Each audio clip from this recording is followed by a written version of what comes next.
Steven Universe Future Episode 3, titled Rosebuds, is a trip and a half. It is just a surreal experience altogether and just brings about way too many emotions. So we open up with Steven almost desperately trying to find a new place to put his portrait of Rose quartz. Well, pink diamond.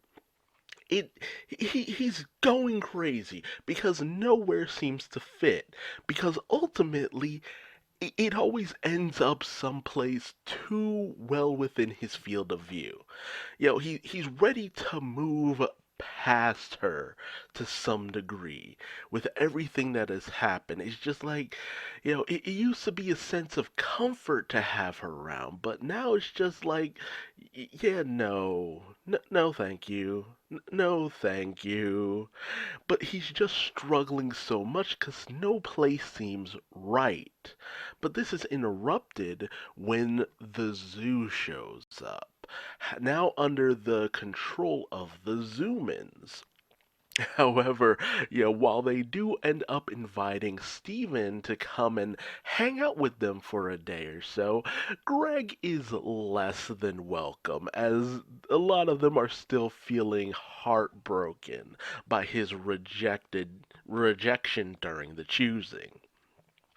But we get to see that the human zoo is now more of a chill and relaxed place with, all the amethysts just hanging out with the humans and just having an overall good time. However, there's still one gem who's having a less than fun time, and that, of course, is the very uptight Holly Blue Agate, who just continues to demand that the amethysts get back to work. So it's just like, this is probably her nightmare for the most part, because she was already kind of fed up with the amethyst before all of this, but now that the human zoo is more, laid back, it's even worse. So I'm surprised they didn't reassign her or something, but where would that even be at this point? But Amethyst is all too happy to be hanging out with all of her siblings for the most part. Meanwhile, Stephen is invited to see, something very special. Specifically, all the rose quartz who have been unbubbled. Now, this is something I completely forgot about. It's just like, oh, oh, that's right. And, oh God, they look like her. They all do, especially this one specifically, the shy rose quartz. Like, yo, oh my god. But then they were created by her, so of course they have some resemblance to her. It's just it's a shock to the system. I can't even look down on the way that Steven is feeling about all of this, because how would you feel if suddenly someone you had so much baggage about just showed up by the dozens? No, no, thank you. Oh my goodness. Why would you do this? Why would you do this? I'll tell you why you did this, because of the emotion behind something like this. Before in the OG series, it was all about just being like, oh, we gotta free them because, they're not to blame for what his mom did. But now it's just like, oh no, they all look like her. And they're all too eager to see Earth, to hang out. You got this super fan and this hippie who are all about just hanging out with Steven for the most part. And Amethyst, oh man, the face she makes when she sees them says it all. And It's a good thing she spends her time hanging out with the Famethysts, as Stephen accidentally invites them all to dinner. Well, specifically the three Rose Quartz, he first meets. And when they show up in his house with Garnet and Pearl and oof, oof. Oh man. Oh man, just the emotion going on here is such a mood. It's just so relatable. It's unfathomable how just terrible this feeling is just permeating from this group. And the moment Greg walks in and his reaction and how Steven invites him to dinner and he just gives the biggest no possible and runs out. It's just like I feel so bad for Greg during the course of this episode because it's nothing but him running into people he used to have deep relationship with, and it's just so complicated. It's so complicated. And that's adult life in a nutshell. It's complicated, especially with relationships. And, Pearl hits her breaking point when one of them talks about, shows a little bit more care or understanding towards her, which I can't blame her for. But even Garnet, who is usually just so calm under pressure, just hits a point where it's just like, no, I can't with this. This is too much. And they all end up convening in the bathroom because they're just like, yeah, nope, nope, nope, no, no, no, I'm done with this. But Steven's just like, look, yeah, I get it, I get it, I get it.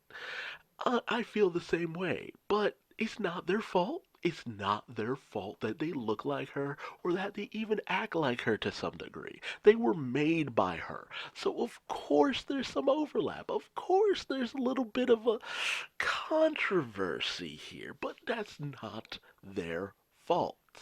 And I get where Steven's coming from.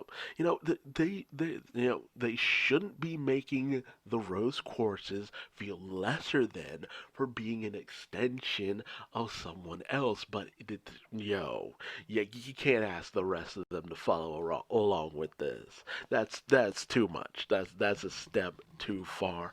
And like Steven kind of just lets them be. He basically get an easy out of this episode from the rest of it. But the shy rose quartz starts to it has been picking up on the subtle hints that there might be less than welcome here. But Stephen, overcompensating for the situation, invites them to spend the night.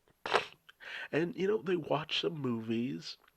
It seems fine at first, and then one of them puts in Rose Quartz's video to Steven, and it's just like, yeah, we're going to bed.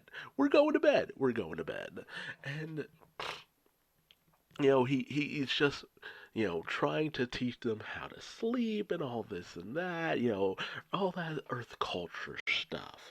However, he starts to kind of put his foot in his mouth again, saying, "Yeah, well, maybe you could stay here forever if you wanted to." And he just keeps digging the hole deeper. But the shy rose quartz finally just kind of pipes up and says, "Look, he doesn't really want us here.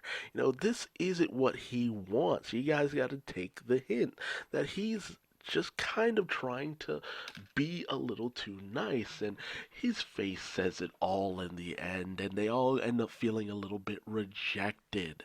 So they just decide to go back to the zoo and all that. But Steven comes in, he apologizes, he says, "Hey, look, it's not your fault. You can't help the way you look. The way you look just carries a lot of baggage for me, and I'm having a really hard time dealing with this." But the Shy Rose Quartz says, "Look, we were feeling the same way. Like we were trying basically the same thing to just be nice about this situation, but honestly, seeing you and what you are, what you represent, that's a lot for us too. We were trying to be nice as well. We were trying just to kind of pretend there wasn't that issue of who your mom was and all that, but it was still there. It's still kind of fresh because for them it wasn't that long ago. They ended up bubbled because of what Pink Diamond did, because of her selfishness, more or less. They were casualties of her selfishness. And, that's a weight that they carry as well. And, Steven ends up kind of bonding with them over that, even calling them siblings, because essentially that's what they are. They were all created by Rose Quartz, and they all carry that sense of baggage, that that it was just a very unfortunate circumstances that they've all ended up experiencing. So they have this nice little moment, but yeah, they're none too thrilled to be on Earth because it's just like, yeah, no, no, no, no, no, we're not staying here. It's too much. It's a little too much, and no one can blame them for that. But Steven sees them off with a smile. There's no hard feelings or anything like that. It's just understanding. If nothing else, there's understanding here, which just goes to show this wasn't a lost endeavor. There was this feeling of camaraderie amongst them. He was able to sort through some things for the most part and come to the terms that he's not over everything. But they leave and Amethyst returns just in time. And Steven finally gets some much deserved rest as he's finally found a place for Rose's painting. And that's inside Lion's Mane, which, yes, out of sight, out of mind. And man, I was really feeling this episode hard. Just it was really getting to me for the most part. Like, yo, this was a step too much.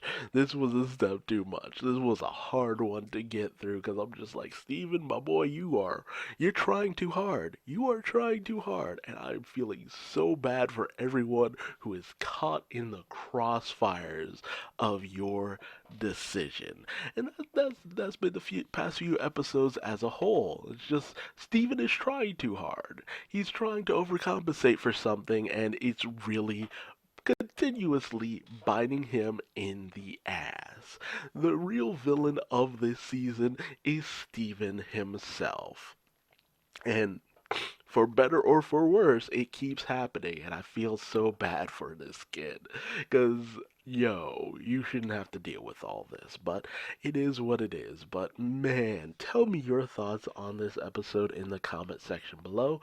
How did you feel about it? Were you able to just, were you struggling with this episode? Because I was struggling with this episode. It was a bit much, but I still enjoyed it for the most part because it was entertaining. It was highly entertaining, and it was just so relatable. If you've ever had a very awkward moment with someone who just reminds you a little too much about something you don't want to remember. But again, tell me your thoughts, feelings in the comment section below. How did this episode make you feel? I would love to hear about this, but until next time, I'll leave this episode off, and I will hope to see you in the next episode as well as I continue my journey through the end of Steven Universe. But until next time, take care.